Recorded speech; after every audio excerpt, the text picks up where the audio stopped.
अस्सलाम वालेकुम। आज का लेक्चर जो है वो प्रीवियस लेक्चर की कंटिन्यूशन में, जिसमें हमने देखा था कि किस जो मिसिंग इंग्रेडिएंट है मल्टी साइकिल डाटा पाथ का, अ, वो किस तरीके से हमारे पास परफॉर्मेंस को बेहतर करता है। तो हमने सबसे पहली चीज़ ये देखी कि व्हाट इज पाइपलाइन, और पाइपलाइन जनरल क्या है, जनरल नोशन क्या है उसका, और किस तरीके से वो थ्रूपुट को इम्प्रूव करती है, या किस तरीके से जो है उस पर इम्पैक्ट पड़ता है हमारे पास जो सिस्टम की परफॉर्मेंस पे। हमने इन चीज़ों को एवेलुएट किया। लेटर ऑन फिर हमने देखा कि परफॉर्मेंस के लिए नंबर ऑफ जो थ्रूपुट के लिए नंबर ऑफ पाइपलाइन स्टेजेस का क्या इम्पैक्ट है।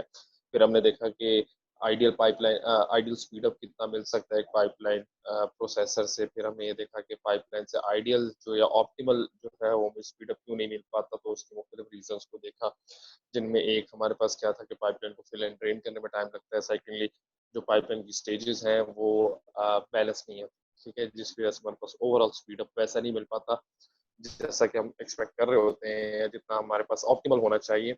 रिगार्डलेस इन तमाम शॉर्टकमिंग्स के बावजूद जो है हमारे पास जो पाइपलाइन डाटा पाथ है या पाइपलाइन प्रोसेसर है, उसकी परफॉर्मेंस सिंगल साइकिल जो है ना वो डाटा पाथ से बहुत बेहतर है, और उसमें स्पीड अप जो है वो गारंटीड है। सो आए आज हम जो है वो इसी लेक्चर को कंटिन्यूशन में जाते हैं और देखते हैं कि किस तरीके से हमारे पास मुख्तलिफ पैरामीटर्स काम। सो आज हम क्या डिजाइन करेंगे, आज हम पाइपलाइन डाटा पाथ जो है ना उसको डिजाइन करेंगे। सो पाइपलाइन को डाटा पाथ को हम नॉर्मल सबसे पहले सिंगल साइकिल डाटा पाथ को अपने ऑब्जर्व करते हैं कि वो कैसा नजर आता है। तो ये आपके पास सिंगल साइकिल डाटा पाथ, ठीक है जी। इसमें मुख्तलिफ हमारे पास यूनिट्स हैं। तो हमने इसको क्या किया, सबसे पहले स्टेजेस में डिवाइड कर दिया।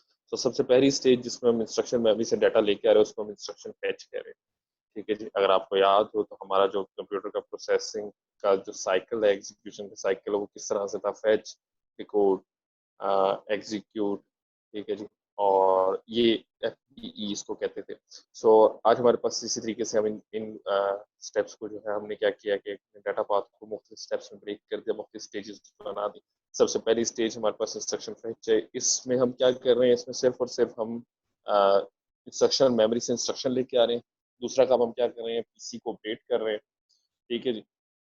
और ये दो काम हम इसमें कर रहे हैं, इस स्टेज में कर रहे हैं। दूसरी स्टेज हमारे पास इंस्ट्रक्शन डिकोड की है। इसमें हम क्या कर रहे हैं, इसमें हम लोग मेयर कर रहे हैं कि किस तरीके से इंस्ट्रक्शन को डिकोड कर रहे हैं। डिकोड कर रहे हैं, डिकोड करने के बाद एक इंस्ट्रक्शन में हमसे पूछा क्या गया, हम क्या करना चाह रहे हैं, ठीक है। सेकेंडली हम क्या कर रहे हैं, रजिस्टर फाइल से डाटा रीड करके ला रहे हैं जिसको हम एज ऑपरेंड यूज करेंगे। नंबर 3 हमारे पास जो है वो डिकोड की स्टेज है। डिकोड की स्टेज में हम दो काम कर रहे हैं। नंबर 1, या तो हम जो ALU उसको यूज करते हुए कोई ऑपरेशन कर रहे हैं, ठीक है। ये ऑपरेशन क्या हो सकता है, 8 टाइप की इंस्ट्रक्शन ऑपरेशन हो सकता है, ऐड, सब्ट्रैक्ट, और इस तरह के लॉजिकल एंड अरिथमेटिक ऑपरेशंस हो सकते हैं। जबकि हमारे पास जो है वो मेमोरी की जो instruction load word store word में क्या हो रहा है, हमारे पास एडिशन का ऑपरेशन हो रहा होगा। एडिशन का ऑपरेशन में क्या हो रहा था, हमारे पास बेस एड्रेस और हम ऑफसेट एड्रेस जो है दोनों को ऐड कर रहे होते हैं, ठीक है जी। दूसरा काम इसमें क्या हो रहा है, दूसरा काम हमारे पास इसमें हो रहा है, ब्रांच के केस में PC अपडेट हो रहा है, ठीक है जी। ब्रांच इक्वल के केस में हमारे पास हम PC को देखते हैं कि PC में क्या वैल्यू आएगी, और प्रोग्राम काउंटर जैसा कि, या PC जिसको हम PC भी कहते हैं, वो बेसिकली हमारे पास शो कर रहा है नेक्स्ट इंस्ट्रक्शन कौन सी एग्जीक्यूट हो। तीसरी चौथी जो स्टेज है वो हमारे पास कौन सी है, दैट इज डाटा मेमोरी। इसमें हम क्या कर रहे हैं, या मेमोरी एक्सेस के नाम से भी इसको जानते हैं, मेम भी कहा जाता है। तो इसमें हम क्या कर रहे हैं, हम एक एड्रेस के अगेंस्ट क्या कर रहे हैं, या तो मेमोरी से डाटा ला रहे हैं या मेमोरी में डाटा स्टोर कर रहे हैं। और सबसे आखिरी स्टेज जो है राइट बैक की स्टेज है। इसमें क्या कर रहे हैं कि जो रिजल्ट है वो रजिस्टर फाइल पे राइट कर रहे हैं। सो इन इंस्ट्रक्शंस को हमने शॉर्ट फॉर्म में कोड्स असाइन कर दिए हैं। इंस्ट्रक्शन फैच को हम IF कह रहे हैं, इंस्ट्रक्शन डिकोड को हम ID कह रहे हैं, एग्जीक्यूट को हम EX कह रहे हैं, और मेमोरी एक्सेस को हम मेम कह रहे हैं, और राइट बैक को हम WB कह रहे हैं। सो इन फ्यूचर हम जो है वो इन नामों को यूज कर रहे होंगे, IF, ID, EX, मेम और राइट बैक, ठीक है। इनको यूज कर रहे होंगे, और इनके थ्रू हम जो है वो अपने जो भी रिप्रेजेंटेशन है पाइपलाइन प्रोसेसिंग की शो कर रहे हो। सो सिंगल साइकिल का डाटा पाथ आपने देख लिया, ठीक है जी। इसमें दो चीजें समझने वाली हैं कि कुछ फ्लो जो है वो बैकवर्ड, बाकी फ्लो तो हमारे पास फॉरवर्ड है। फॉरवर्ड मीन्स के एक स्टेज से नेक्स्ट स्टेज की तरफ जा रहे हैं, जबकि कुछ फ्लोज जो है वो हमारे पास बैकवर्ड है। फॉर एग्जाम्पल सबसे पहला अगर हम देखें तो वो ये जो ब्रांच इक्वल के केस में हमारे पास एक फ्लो जो है पीसी को अपडेट करने वाला वो बैकवर्ड है, और इसी तरीके से हमारे पास एक जो है राइट बैक की स्टेज में हमारे पास जो फ्लो है वो भी बैकवर्ड। ठीक है, और ये जो है हमारे पास इश्यूज कर सकते हैं। Data flow from right to left, यानी कि हम राइट से लेफ्ट की तरफ जो है वो डाटा फ्लो करा रहे हैं, जैसा कि नजर आ रहा है कि हम राइट से प्रोसेसिंग कर रहे हैं और उसके रिजल्ट जो है हम लेफ्ट पर लेके जा रहे हैं। ठीक है जी। सिमिलरली जो है वो हम यहाँ पर भी राइट से जो डाटा आ रहा है उसको लेफ्ट में लेके जा रहे हैं।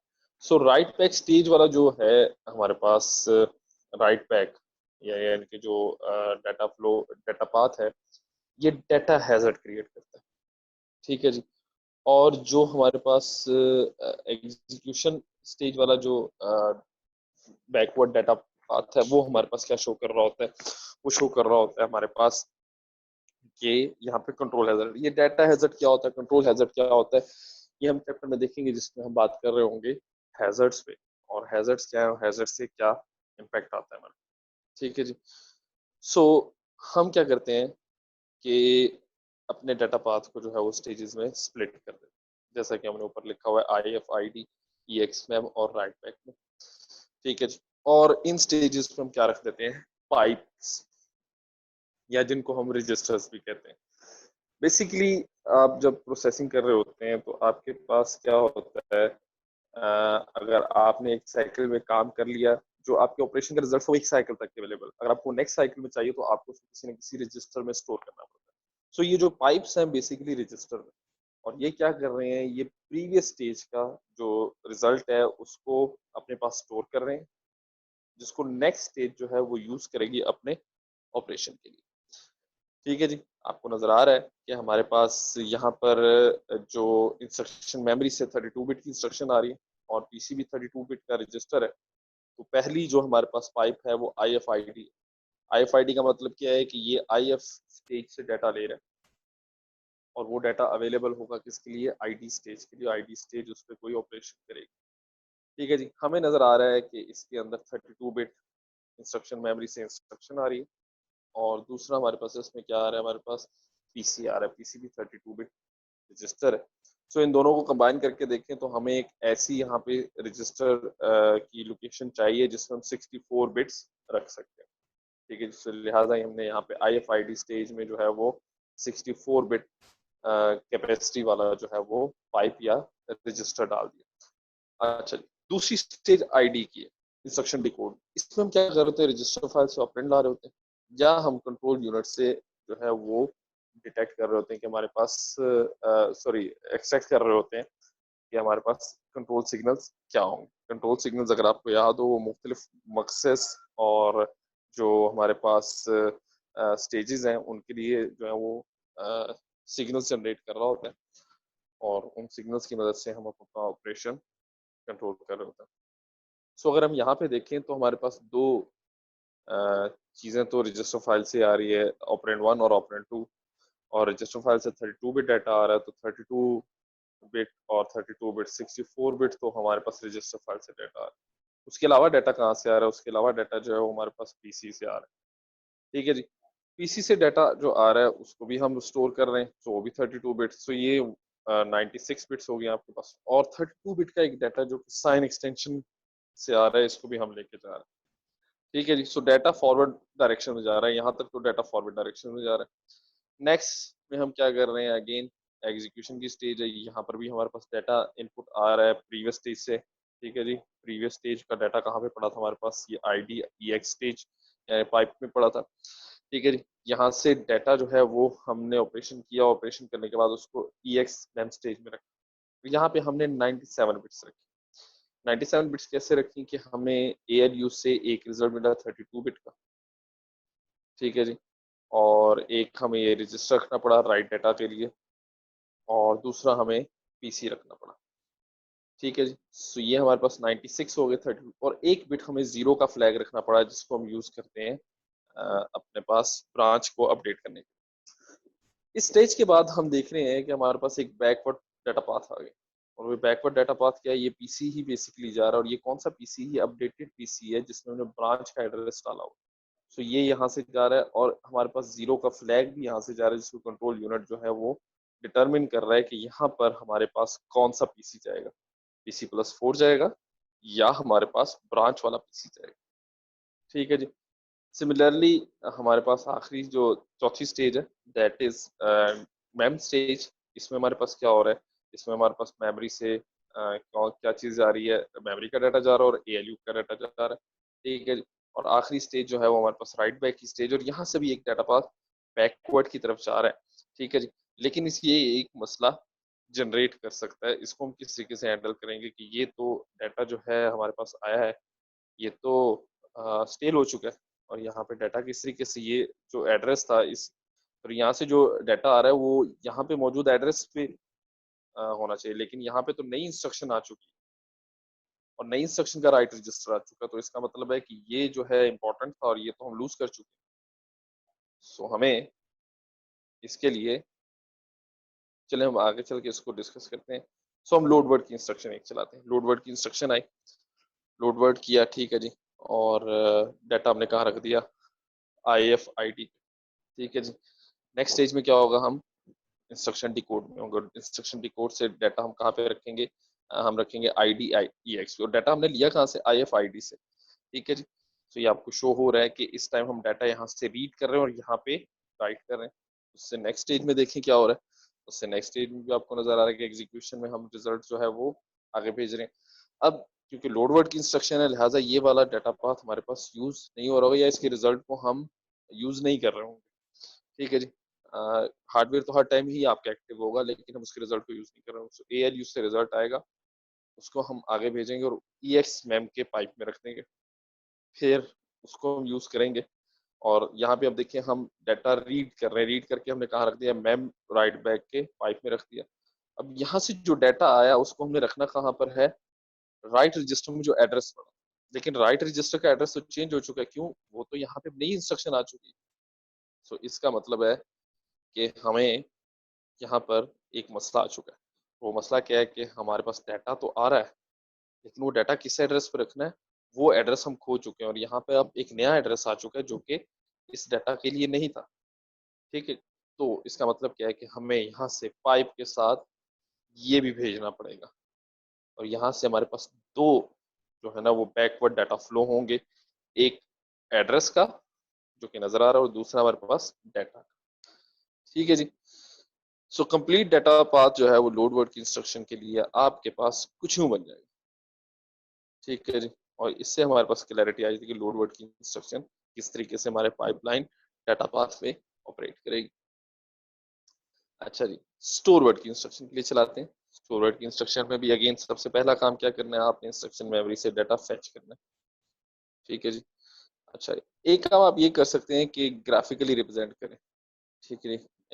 आप उस तरीके से डिजाइन करें, और जैसा हमने पीछे शक्लें दिखाई वो काफी कॉम्प्लेक्स हो जाएगा, और उससे मेरे ख्याल से आप डिजाइन भी शायद ना कर पाए इतना। दूसरा तरीका क्या है कि आप जो है वो आसान सी डायग्राम बनाएं। एग्जाम्पल के थ्रू हम देखते हैं कि हम किस तरह से डायग्राम बना सकते हैं। सो ये दो इंस्ट्रक्शन हम चलाना चाह रहे हैं, लोड वर्ड की और सब्ट्रैक्ट की। ठीक है जी। सो ये हमारे पास एक नई डाटा डायग्राम आ गई। अब इससे हमें पता चल रहा है कि IM की स्टेज है। ठीक है जी। IM है। ठीक है जी। और इंस्ट्रक्शन मेमोरी है, रजिस्टर है, ALU है, डाटा मेमोरी और रजिस्टर है। हमने बाकी जितने भी सिग्नल्स थे वो, या बाकी जो कंपोनेंट्स थे वो ड्रॉ नहीं किया, हमें समझ आ गया क्या और। सो लोड वर्ड की इंस्ट्रक्शन चली, पहले साइकिल में वो यहाँ पर है इंस्ट्रक्शन मेमोरी में, दूसरे साइकिल में वो रजिस्टर पे चली गई, लेकिन दूसरे साइकिल में आपकी सब्ट्रैक्ट की इंस्ट्रक्शन भी इंसर्ट हो चुकी। ठीक है, वो इंस्ट्रक्शन मेमोरी पे। सो तीसरे साइकिल में पहली लोड वर्ड की इंस्ट्रक्शन जो है वो ALU पे है, जबकि सब्ट्रैक्ट की इंस्ट्रक्शन रजिस्टर फाइल पर है। चौथे साइकिल में आपके लोड वर्ड की इंस्ट्रक्शन जो है वो डाटा मेमोरी पे, और सब्ट्रैक्ट की इंस्ट्रक्शन में आप क्या कर रहे हैं उस टाइम वो ALU पे। ठीक है जी। और ये, अच्छा, इसको हमने डार्क किया हुआ है। मैं अब क्या आगे चल के बात करता हूँ। पांचवें साइकिल में देखिए रजिस्टर फाइल में आप राइट कर रहे हैं कौन सा, लोड वर्ड इंस्ट्रक्शन। पांचवें सेगमेंट में सेपरेट की इंस्ट्रक्शन डाटा मेमोरी पे, उसका डाटा मेमोरी में कुछ भी नहीं करना था, सो लिहाजा यहाँ पर ये रिजल्ट स्टेल है, हम इसको यूज नहीं कर रहे, हम इस रिजल्ट को सिर्फ फॉरवर्ड कर रहे हैं जिसको हम यूज करेंगे। और छठे साइकिल में हमारे पास सब्ट्रैक्ट की इंस्ट्रक्शन भी एग्जीक्यूट हो जाएगी। सो अब यहाँ पे देखें कि सब्ट्रैक्ट की इंस्ट्रक्शन जो पहले 4 साइकिल कंप्लीट हो सकती है वो भी 5 साइकिल में कंप्लीट हो रही है। ठीक है, तो हमारी हर इंस्ट्रक्शन जो है वो इक्वल नंबर ऑफ साइकिल्स ले रही है। ठीक है जी। लेकिन आउटपुट अगर आप देखें तो हमें ऐसा लग रहा है कि एक साइकिल के बाद आती जा रही है। ठीक है जी, 5वें साइकिल में एक इंस्ट्रक्शन कंप्लीट हुई, छठे साइकिल में भी एक इंस्ट्रक्शन कंप्लीट होगी। ठीक है जी। आप इस तरीके से भी रिप्रेजेंटेशन कर सकते हैं। बिल्कुल प्रीवियस एग्जांपल ये है, उसको हम देखेंगे तो इंस्ट्रक्शन फेच की हमने, डिकोड की, जिस टाइम हम डिकोड कर रहे हैं उस टाइम हमने दूसरी इंस्ट्रक्शन फेच कर ली, एग्जीक्यूट की तो दूसरी इंस्ट्रक्शन डिकोड हो रही थी, डाटा एक्सेस की तो दूसरी इंस्ट्रक्शन एग्जीक्यूट हो रही थी, राइट बैक किया तो डाटा एक्सेस हो रहा था दूसरी इंस्ट्रक्शन में, और आखिरी साइकिल में हमारे पास जो दूसरी इंस्ट्रक्शन है वो भी कंप्लीट होगी। ठीक है जी। हम कुछ इंस्ट्रक्शन अब चला के यहाँ पे देखते हैं, जैसे हमने पहले देखा तो अब ये ओवरऑल डाटा पाथ पे भी देखते हैं। तो लोड वर्ड की इंस्ट्रक्शन देखें, यहाँ पर आपके पास है पहले साइकिल में, दूसरे साइकिल में वो कहाँ आ जाएगी आपके पास, इसके साथ वाले। लेकिन उसी टाइम सब्ट्रैक्ट की इंस्ट्रक्शन भी आपके पास डाटा पाथ में आ चुकी है। ठीक है जी। तीसरे साइकिल में वो एग्जीक्यूट स्टेज में, और वो आपके पास कहाँ पे, डिकोड स्टेज में। चौथे साइकिल में वो मेमोरी स्टेज में या एग्जीक्यूट स्टेज में। और पांचवें साइकिल में आपके पास मेमोरी की इंस्ट्रक्शन, लोड वर्ड की इंस्ट्रक्शन कंप्लीशन की तरफ है, और जो सब्ट्रैक्ट की इंस्ट्रक्शन है वो मेमोरी स्टेज में। और छठे साइकिल में आपके पास सब्ट्रैक्ट की इंस्ट्रक्शन भी कंप्लीट होगी।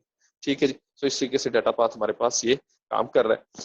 सो यहाँ तक मैं आज के लेक्चर को जो है वो कंटिन्यू हमने यहाँ तक किया, और इसमें देखा कि पाइपलाइन जो है वो डाटा पाथ किस तरीके से हमारे पास बेनिफिशियल हो सकता है, और किस तरीके से हम इससे बेहतरीन परफॉर्मेंस ले सकते हैं। ठीक है जी। पाइपलाइन का टॉपिक जो है वो बड़ा ही कॉम्प्लेक्स और बहुत ही जो है वो एक टाइम टेकिंग है। इसको समझिएगा, इसको ध्यान से पढ़िएगा। ये आपके लिए जो है ना वो एक ग्राउंड ब्रेकिंग जो है वो एक रेवोल्यूशन भी हो सकती है। और जो अगर आपको ये चीज़ें समझ आती हैं तो आप बहुत अच्छे तरीके से जो है वो जो है वो कंप्यूटर के जो आर्किटेक्चर है उसको आगे समझ सकें। अगर यहाँ पर अगर आपको कुछ समझ नहीं आया तो that will lead to complete understand misunderstanding इस कोर्स, जिसका आपको फायदा कोई नहीं। Thank you very much. आज के लेक्चर को यहीं पे जो है वो खत्म